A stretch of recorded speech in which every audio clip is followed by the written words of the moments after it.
Hello, welcome to Adam's Project Log. On this video, we're going to go over the basics of laying out a character snowflake, and I'm going to do it by using the character Totoro and make a snowflake for that. At the end of the video, I'm going to have some links, or at the bottom of the video, I'll have some links for some different characters from Studio Ghibli, hopefully I'm saying that right, that you guys can use at the bottom. Please go ahead and click like and subscribe so you can catch the next videos. I should have a few more coming out with some other fun characters and designs for 2020 and Christmas in general. So, hope you enjoy this. Alright, so we're going to make a Totoro snowflake.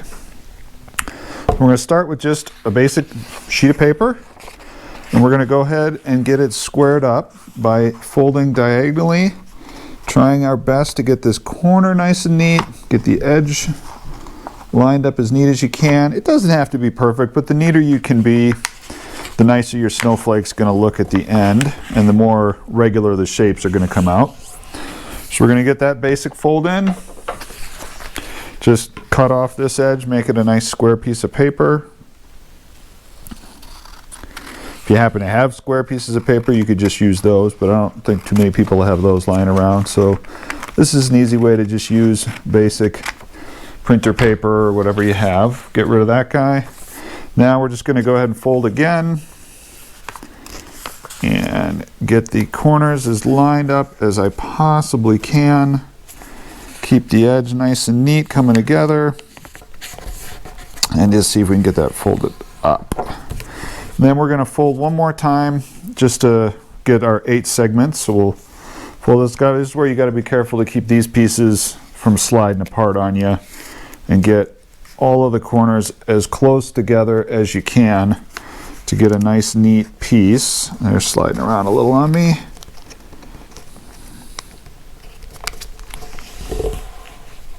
Well, that came out a little bit off, but that'll be okay. It'll still come out pretty good. So what I like to do is make sure I look at which is the loose ends and where the center is. And when I'm going to design one, a lot of times I put a little mark down here on the center just so I remember where that is. So when we are designing a character into a snowflake, we're limited by, one, the size of the paper that we have, unless you happen to have a bigger piece of paper. And then because of the nature of doing the snowflakes, we don't have any color changes, we don't have any value changes, so everything's got to be done just by the cutout between the negative space and the positive space. So a lot of times we have to simplify the character down so you can just get the essence of the character and get the look that you want, and also not have to kill yourself trying to cut out something too crazy. And Totoro is a good place to start because we can get that character down to the very simple, the outline of the character, and then the belly is the really important part. So to get the Totoro, I'm going to start up at the top and just kind of see if I can get a basic outline of the body. When you're coming off of the center line, you got to be careful. It's almost always better to have your line going up rather than trying to make a complete arc, because if you get it coming down a little bit and we unfold it, you end up having a little hump instead of a nice clean line coming over the top. So I'm just going to come in, almost start in at an arc from the top, and then bring it along. We've got the shape for his head, and then the very basic Totoro is just kind of almost a bowling pin shape where his body comes out in a nice little curve. And we're going to bring it down to the bottom. When we come into the bottom, we've got to make sure that we're touching both edges a little bit, or it's just going to fall apart when we go to unfold it. So I'm going to let it come in and just touch that other edge. And from there, the next part of Totoro that makes him look really distinct in silhouette is those ears. So we're going to go ahead and put those on. So we get a little bit of a stalk going on, a little stem kind of thing, and then it comes out. And I've seen them in different shapes depending on the artwork that you're looking at, but you can get the basic shape, get a nice big kind of ear there. Hopefully you can see that. The next distinctive part of Totoro is he's got the belly that's a different color, and then he's got the little like hash marks on his, or echelons kind of shapes on his belly. So we're going to put in, the only way we can really do this on here is we've got to cut out part of it. So we're going to put in a little curve here to get us the shape of the belly, but we don't want to come all the way to the edges, because if we do, this whole section is just going to fall off. So I'm going to put a little curve there, and then we've got to give it a little bit of thickness so that the light will come through it and we'll actually see the shape that we're looking for. And you can see that, how I made it a little bit thicker. And I'm always careful not to come out to the edge, because you can see the folds aren't perfect here. And as you get closer to the edge, you're going to find that some of the layers are going to maybe cut all the way through and others won't. So we want to be careful with that. Now we're going to go ahead and add the little echelons. He's got 3 of them on the top row and then 4 of them on the bottom. So the top row, we can put the first one right on the center line and make it a little bit big so it's easier to work with. And then the second one is just going to be off to the side a little bit, and they're not exactly a regular shape, so you can just kind of sketch them on there. But you can also just use the pattern I have at the bottom. Then the next row, we want to make sure we get 4 of them, so we don't want the first one to touch the center line. And again, I've got to back it off a little bit because the layers aren't folded up perfectly. So we'll just back that up a little bit and then put that one on. And then we'll squeeze another little one. This one we got to be a little careful because we're getting close to the edge. So I'm going to back it in a little bit and just make it a little bit smaller. And it's still going to get the idea and give you the character. The other parts that make Totoro, he's got big eyes, and we can't do the eyes exactly because Totoro's got big eyes that have a center pupil that's a lot smaller, but we can't really do that because it'll just fall out. So I'm going to make some kind of big eyes, which we have the choice. We could leave it with just a circle and have kind of an open eye, or we can try to add a little bit of a pupil. If you add some pupil to it, you can give it a little more expression, but it definitely makes it harder to cut out when you go ahead and cut those out. And then the other part of him is a nice big nose, so we're going to put the big nose on and then just bring that down. And the same thing goes on this part. We want to make sure that the line is going up as it comes off, or we're going to end up with a little scoop in the middle of the nose, and we don't want that. All right. We have our basic design laid out here, so we're going to go ahead and get this guy cut out. On these, I definitely like to put paper clip on there, keep our layers from starting to slide away. I'm going to first cut out these little parts with the knife, and then we're going to come back and deal with the eye, and then we'll do the rest of it. I like to get these done first because it makes it a little bit easier to hold everything together when you've got the whole paper to work with. And actually, on some of these, the bigger ones, I'm going to go ahead and just punch out the center, and then it makes it a little bit easier and faster to get the corners cut out. I'm going to punch these out with the bigger one, and then I'll come in with the smaller one for this little guy over on the side, and I might have to do 2 little punches there. But this way, I can just pull from the corners and the pieces will fall right out rather than trying to get the whole piece to work.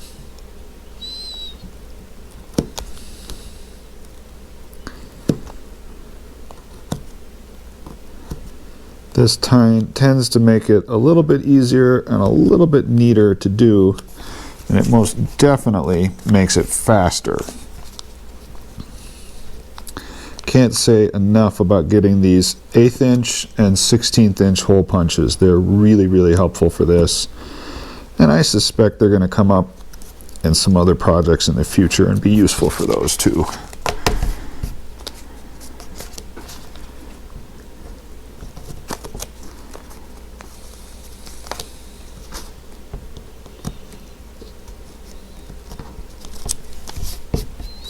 Alright, we got one of those. Let's get the next one cut out over here.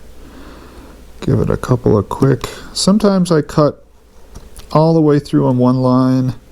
Sometimes I try to work slowly through it. You're just going to have to try it and see which works best for you, and it kind of depends on the pieces that you're cutting out and what they are shaped like, what way is going to work the best. Get this little guy out of there. Alright, give a couple cuts over here. And then whether you give these a little bit of a curve or you kind of just do them straight, that's up to you. It doesn't really matter. Any of them is going to end up looking pretty good at the end of this. Alright, one more of these to do. And we'll have this part done on the belly, and then we'll cut out the ring around his belly.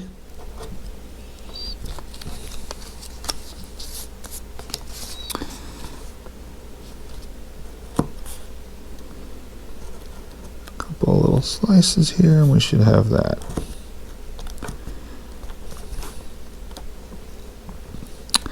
So I'm hoping this kind of project is going to give you an idea how this works, and then maybe you can figure out some designs of your own or something else that you want to see. So again, I'd be happy to see in the comments either the success or failure you've had with the patterns that I've given you, or some patterns that you've come up with on your own, or even some ideas for some future patterns that you might like to see, and I'll see what I can do to figure something out depending on the character.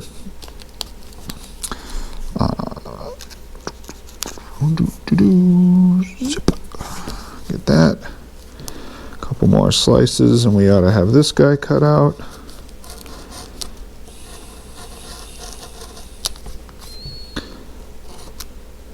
Sometimes you just need to work in the corner a little bit and get that nice and clean. Makes it a lot easier and less likely to tear when you go to pull the pieces out. So let's see, are we all the way through? Not yet. Gotta make a couple more, but let's see how many more of these little ones will pop out. Another layer out of there. It can be kind of satisfying to pull out the little layers, get the pieces out.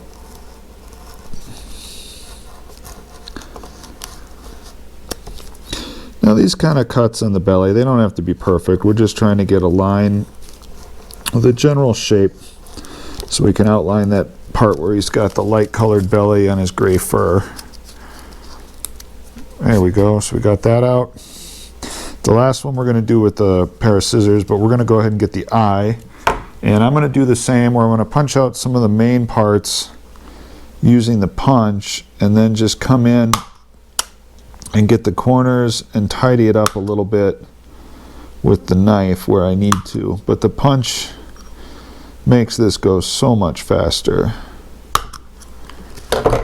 Now all I got to do, you can see there's just a little bit left in the corner I got to clean up, but I've only got to do 2 slices instead of having to slice all the way around, which is when it starts to slide on you, and then you end up with a really messy line, or you end up accidentally cutting out the small piece that you're trying to leave on, which is really frustrating. But being able to get into the corner here is what's going to get us a nice look to the eye. The other thing I've noticed while doing these is I am right-handed, so the way I tend to put the pieces on here lets me come at them with the scissors from the right side. If you're left-handed, you might want to reverse the pattern. It might make a difference, it might not, I'm not really sure. I haven't tried it, but it's something you might need to take a look at, because you can always put it on the other side and have it kind of going the other way. Might make it easier.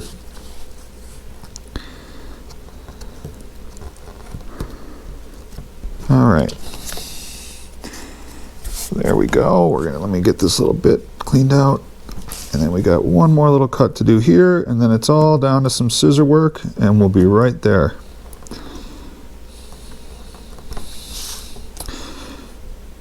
You can always take your time if you need to and just go kind of one layer at a time rather than trying to cut through multiple ones. You get a little bit neater cut, be a little easier on yourself. Why not make it easy? This is supposed to be fun. Alright, there we go. Now you can see we got the eye cleaned out. It's going to be pretty good once it's done. Now the rest of this I can just do with the scissors, but I'm going to do the small areas first, then I'm going to come in and do the big part because it's going to be a lot harder to hold on if I cut it small. So let's get the nose cut out. And it's a little okay if you go a little bit over on some of the spots because you won't see it when you unfold it, but other spots it does really matter. So you just got to pay attention to which ones you're dealing with. We'll hit this last little chevron kind of shape in here. Oh, come on, get out of there, little bugger. Dunk, there we go. All right, now let me cut out around the ear, and then we'll cut out the body, and we'll have ourselves a Totoro, or more to the point, 4 Totoros.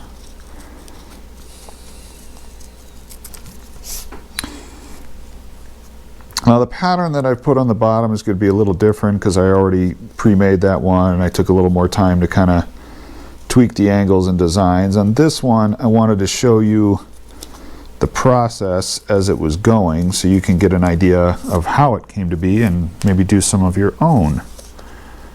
Okay, almost there. And there we go. Let's see what we got. So we'll open them up carefully. Just ended up, I think, being a little narrower Totoro than what the pattern is going to be. So this doesn't look quite as nice. But you get the idea of how it works. But what the pattern is going to look like is going to be a little more like this, where it's going to be a little plumper, a little rounder, a little more Totoro shaped. But that's why it took me a few times to get this pattern to work out right, but I wanted to just show you guys how that works. So in the link down in the description, we're going to have a pattern for this Totoro. I'm going to have a pattern for a Totoro like this with his arms out and the big smile and his toothy grin. I have a pattern for a no face where he's got the nice little mouth in the middle and he's got a little bit of food at the bottom because he's hungry. I've also got a pattern for, I'm not sure what he is, but when the baby in Spirited Away gets turned into like a little hamster guy, and then the little bird is carrying him around, and then there's some of those soot gremlins, which are some of my favorite characters. So there's a pattern for that in the bottom there. And then there is also going to be a pattern for a Ponyo running on top of the waves. So hopefully you can have some fun with those. But like I said, make sure you click like and subscribe. And then if you got any comments you'd like to make on them, any ideas, throw them in the comments. If you do any of these and you have a picture of them, I'd love to see them. Throw those in the comments too. Thanks for watching.